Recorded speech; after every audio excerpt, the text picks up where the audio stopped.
엔제 포스테코글루 감독이 토트넘 호스퍼를 선택한 이유와 앞으로의 각오와 가지고 있는 신념을 밝히며 화제가 되고 있습니다. 아직 시즌 초반이긴 하나 완전히 바뀐 토트넘의 모습에 현지 매체와 전문가, 팬들까지 토트넘의 행보에 무척이나 관심이 많은데요. 특히 손흥민을 중심으로 확실히 팀 토트넘이 된 것에 큰 점수를 받고 있습니다.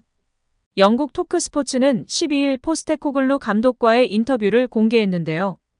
포스테코글루 감독은 호주 국적으로 호주에서 지도자 생활을 이어갔다. 호주 연령별 대표팀을 맡으며 경험을 쌓았고 브리즈번 로어, 멜버른 빅토리에 이어 2013년 호주 A 대표팀 감독으로 부임했습니다. 호주 대표팀을 떠난 뒤엔 요코하마 마리노스에서 활약했는데요. 요코하마에 있다가 2021년 셀틱에 왔습니다. 처음 왔을 때 여론은 부정적이었습니다. 아시아에 있던 감독이고 유럽에서 성공한 경력이 없기 때문인데요. 이때에도 요코하마 시절 요코하마 클럽이 맨시티 그룹 소속이었기 때문에 펩 과르디올라와 만나 이야기를 나눈 경험이 있었습니다. 당시 둘은 굉장히 건설적인 이야기를 나눴고 전술적인 부분에서 서로 공감을 많이 샀다고 합니다. 펩이 앙제 감독을 높이 평가하며 셀틱 구단주가 감독을 추천해달라고 했을 때 주저없이 앙제를 추천한 사실은 유명한 일화입니다. 첫 유럽 무대에서 포스테코글루 감독은 레인저스에 내준 리그 트로피를 되찾았습니다. 이후 올 시즌도 리그 우승을 일궈냈고 스코티시 리그컵 트로피를 들었습니다. 남은 스코티시컵에서도 우승을 해 도메스틱 트래블을 일궈내며 승승장구하였습니다. 셀틱에서 대성공을 거둔 포스테코글루 감독은 토트넘으로 왔는데요. 전임 감독들에 비해 이름값도 낮으며 셀틱에선 성공했지만 유럽 빅리그 무대 경험이 전무한 인물이라 의구심이 컸습니다. 해리 케인이 바이에른 뮌헨으로 떠나 전력 공백이 있었습니다. 포스테코글루 감독은 제임스 매디슨, 마노르 솔로몬, 미키 판 더펜, 굴리엘모 비카리오 등을 영입해 젊은 팀을 만들려고 했습니다. 파페 마타르 사르, 데스티니 우도지 등 젊은 자원들을 적극적으로 기용하려는 모습도 있었는데요. 완성도 있는 공격 축구를 이식해 시즌 초반 성과를 내고 있습니다. 포스테코글루 감독과 함께 토트넘은 눈에 띄게 달라졌습니다. 특히 에릭 다이어 등 토트넘에서 뛰었어도 현재 기량이 매우 떨어진 선수들을 제외하는 과감함까지 보이며 팬들의 지지를 받고 있습니다. 토트넘 팬들의 신뢰를 얻고 있는 포스테코글루 감독은 성과가 없었다면 이 인터뷰 자리에 난 없었을 것이다. 모두가 힘들 거라고 했는데 시작은 고무적이었다고 운을 뗐고 난 도전을 좋아한다. 경력 내내 그랬다. 토트넘은 세계 최고 클럽이지만 오랫동안 성공을 하지 못했고 지난 시즌엔 부진했다. 그게 내 원동력이었다. 그런 상황에서 기회가 왔고 도전을 하고 싶었다.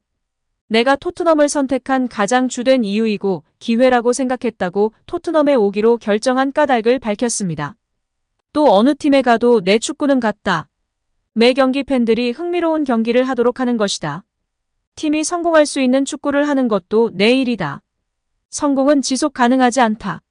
난 단지 승리를 향해 나아가면서도 팬들을 흥분시키는 축구를 하는 게 목표다. 물론 모든 경기에서 이기고 싶다. 날 믿으면 좋겠다. 승리를 위한 승리가 아니라 팬들이 즐길 수 있는 축구를 하면서 이기는 게 내 축구다고 말했습니다. 과거 감독들에 대한 언급을 꺼렸는데요. 이전 감독들 이야기는 할 필요가 없다. 굳이 이야기를 할 이유가 없다고 했고 모든 축구 선수와 감독은 이기고 싶어 한다. 승리를 추구하면서도 어떻게 경기를 하는지도 중요하다. 원하는 방식을 추구하면 승리는 저절로 따라올 것이라고 자신의 신념을 밝혔습니다. 선수 평가도 있었는데요. 매디슨을 영입하기 위해 여러 팀들이 경쟁을 했다.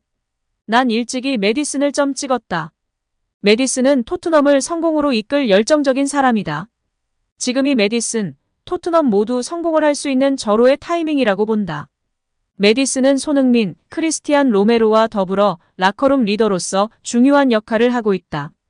난 라커룸에 매번 들어가지 않고 주장단이 들어가 이야기를 나눈다.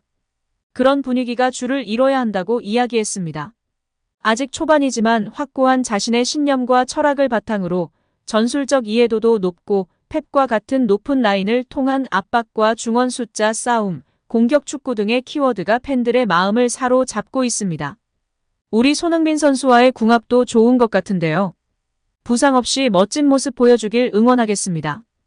여기에 11일 스포츠 매체 스포츠바이블은 토트넘의 주장 손흥민은 아버지로부터 물려받은 엄격한 결혼 규칙을 가지고 있다고 보도하며 화제가 되고 있습니다.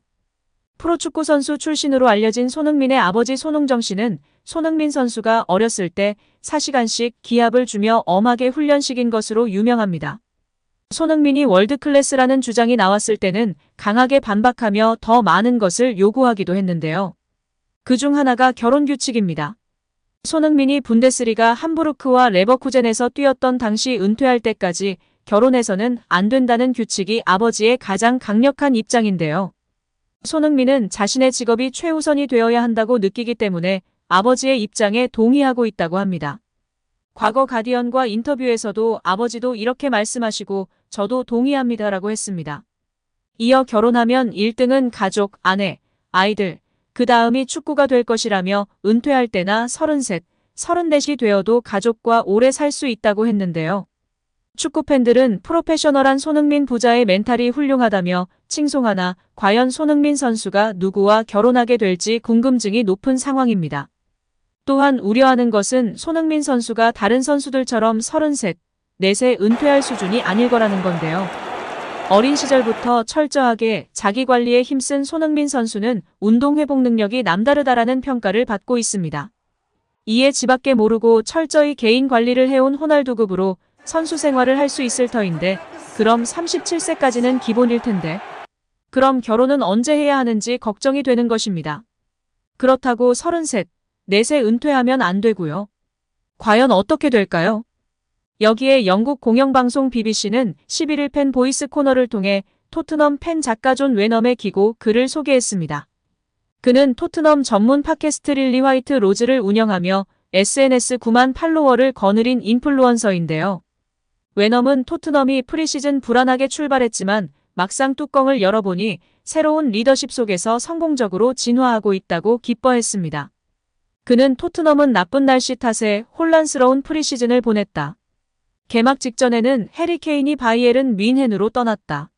새 감독 엔지 포스테코글루에게 이상적인 스타트는 아니었다라고 회상했습니다.